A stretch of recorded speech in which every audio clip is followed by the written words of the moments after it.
Saudi আরবে আসার পরে নতুনদের কিছু প্রবলেম আছে, যেটা আমারও ছিল, আপনাদেরও আছে।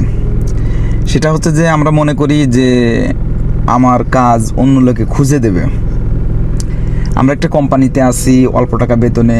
এখন আমরা বাংলাদেশ থেকে যখন আসছি তখন এই চিন্তা চেতনা নিয়েই আসছি যে আমাকে পার্ট টাইম করা লাগবে, বাইরে কোথাও আমাকে কাজ করা লাগবে।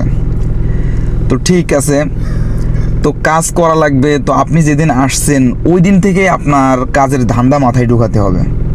কিভাবে আপনার পুরাতন লোক কাজ খুঁজে বের করতেছে, তাদের সাথে সঙ্গ দিতে হবে। আপনি তাদের সাথে চলতে ফিরতে আপনার সবসময় ফিকির থাকবে কিভাবে আমি একটা কাজ বের করব। আপনি যদি সারাদিন ওই মোবাইল নিয়ে পড়ে থাকেন আর চিন্তা করেন যে আমাকে কেউ রুমে এনে কাজ দিয়ে যাবে, তাহলে এটা আপনি বোকামি করতেছেন।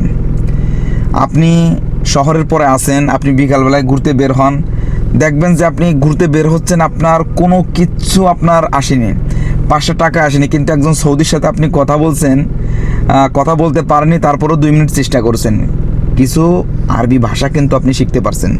কিন্তু আপনি যদি ঘরে শুয়ে থাকতেন তাহলে কিন্তু এটা আপনার দ্বারা কখনোই সম্ভব ছিল না, এতটুকু ভাষা শেখাও সম্ভব ছিল না।